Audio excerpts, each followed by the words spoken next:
প্রথম যে বিষয়টা আমি আপনাদের দৃষ্টি আকর্ষণ করতে চাই যে আল্লাহ রাব্বুল আলামিন আপনাদেরকে এই সমাজের বোঝা হিসেবে সৃষ্টি করেন নাই।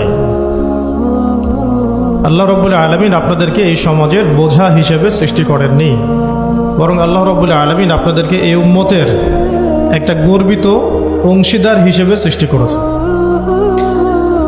আদম আলাইহিস সালাম যখন জান্নাতে ছিলেন তখনও তার কাছে হৃদয়ের মধ্যে কিছুটা শূন্যতা অনুভব হয়েছে, যেটা আল্লাহ রাব্বুল আলামিন হাওয়া আলাইহিস সালামকে দিয়ে পূর্ণ করেছেন এবং তার বুকের পাঁজরের হাড় থেকেই তার স্ত্রীকে আল্লাহ পাক সৃষ্টি করেছেন। এবং উভয়ের প্রতি আল্লাহ পাকের নির্দেশ কিন্তু সমান ছিল। এমন না যে আদম আলাইহিস সালামকে বলা হয়েছে এই গাছের কাছেও যেও না, হাওয়া আলাইহিস সালামকে বলা হয় না, এই ব্যাপারটা কিন্তু এমন নয়, বরং উভয়ের প্রতি সমান আদেশ ছিল। ওয়ালা তাকরাবা হাদিহিশ শাজারা, তাকরাবা শব্দটা দ্বিবচন, তোমরা দুজনের কেউই এই গাছের কাছে যাবে না। অর্থাৎ আল্লাহ পাকের যে আদেশগুলো আসমানি কিতাবের মাধ্যমে আমাদের কাছে এসেছে, এগুলো নারী এবং পুরুষের জন্য সমান। ক্ষেত্র বিশেষে কিছু কিছু সূরতে আমলের, চলাফেরার, উসুলের কিছু পার্থক্য আছে, কিন্তু আমভাবে প্রত্যেকটা নসিহত এবং আদেশ কিন্তু নারী পুরুষ সবার জন্য সমান। আমরা যদি চাই যে বাংলাদেশের মাটিতে দিন প্রতিষ্ঠা করতে, তাহলে শুধুমাত্র পুরুষদের ভূমিকা যথেষ্ট না, কোশ্চিনকালও যথেষ্ট না। কারণ প্রত্যেকটা পুরুষই কোনো না কোনো মায়ের সন্তান, কোনো স্ত্রীর স্বামী, কোনো বোনের ভাই অথবা কোনো মেয়ের বাবা। তাহলে যদি শুধু পুরুষবাচক শব্দে আমরা সমাজ সংস্কার করতে যাই, আমরা ব্যর্থ হব। দুঃখের সাথে বলতে হচ্ছে এটা, কিছু কিছু ক্ষেত্রে আমাদের আত্মসমালোচনার দরকার আছে। আমরা পুরুষদের মধ্যে যে পরিমাণ মেহনত করেছি, করছি এবং করার পরিকল্পনা করছি, তার 50% আমরা মেয়েদেরকে নিয়ে ফিকির করছি না।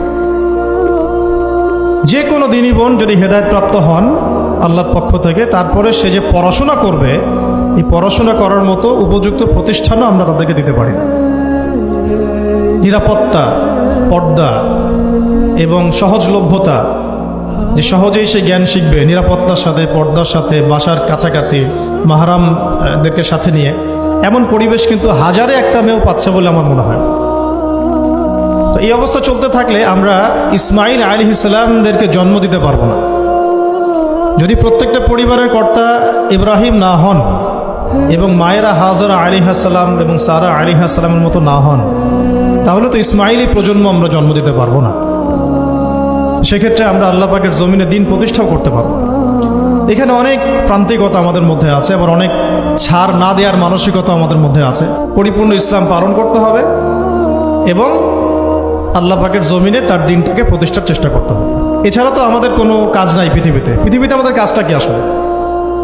এই পৃথিবীতে আমাদের কাজটা কি? এক নাম্বার হচ্ছে আল্লাহ পাককে চিনতে শেখা, আল্লাহ পাকের সামনে আত্মসমর্পণ করা, তার নবীর সুন্নতগুলো মেনে চলা, হালাল খাওয়া, একটা আদর্শ পরিবার গঠন করা, সন্তানদেরকে মানুষ করা, দিনের দাওয়াতের কাজ করা এবং দিনটাকে আল্লাহর জমিনে প্রতিষ্ঠার চেষ্টা করা। এছাড়া কি আমাদের কোনো কাজ আছে পৃথিবীতে? বাকি যে কাজগুলো সেগুলো আনুষঙ্গিক এবং সেগুলো ইবাদত হিসেবে গণ্য হবে যদি আল্লাহর জন্য হয় এবং রাসূলের তরিকায় হয়। যেমন কেউ যদি ঘুমায়, ঘুমানোর কাজটাও তো ইবাদত, যদি সেটা রাসূলের তরিকা মোতাবেক হয়। সিম্পল।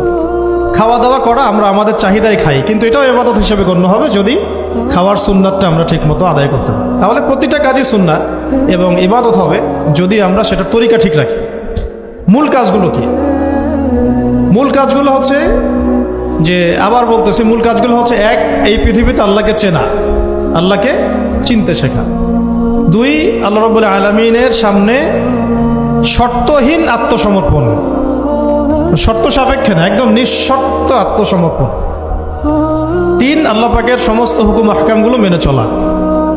চার, রাসূলুল্লাহ সাল্লাল্লাহু আলাইহি ওয়াসাল্লামের আদর্শ প্রত্যেকটা কাজে বাস্তবায়ন করা, সুন্নতের উপর থাকা। পাঁচ, হালাল খাওয়া।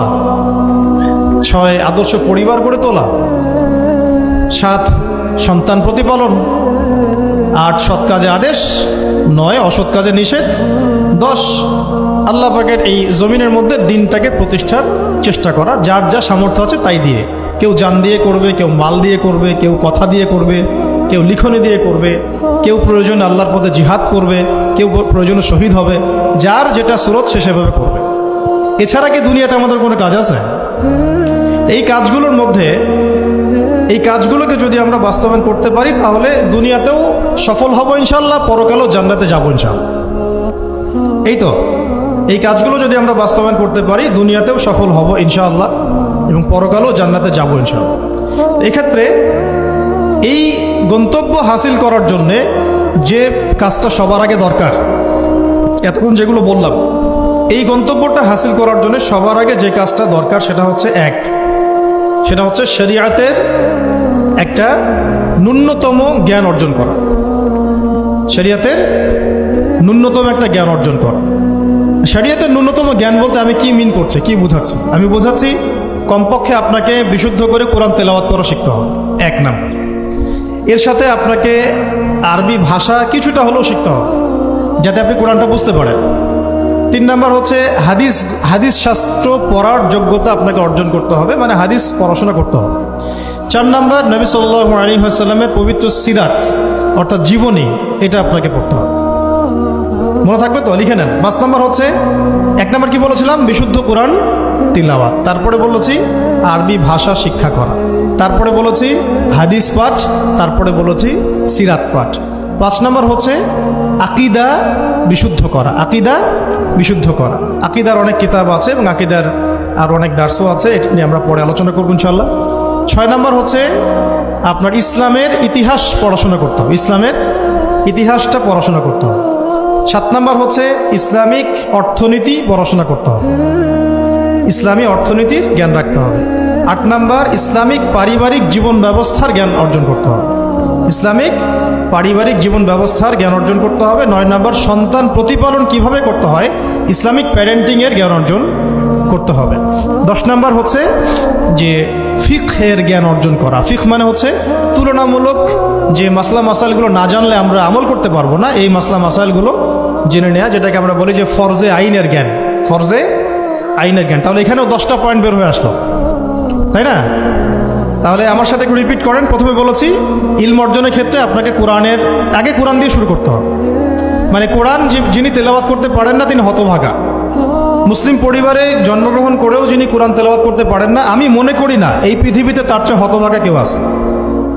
আমি মনে করি না। মানে কোরআনের সাথেই সম্পর্ক নাই, আল্লাহর কিতাবই সে তেলাওয়াত করতে পারে না, তো সে এই পৃথিবীর সম্পদ নয় বরং বোঝা।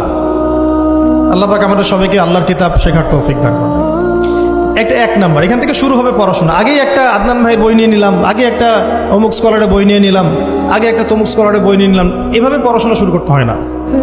পড়াশোনা শুরুটাই হবে আপনার কোরআন থেকে। সব বন্ধ, আগে কোরআন তেলাওয়াত থেকে শুরু করতে।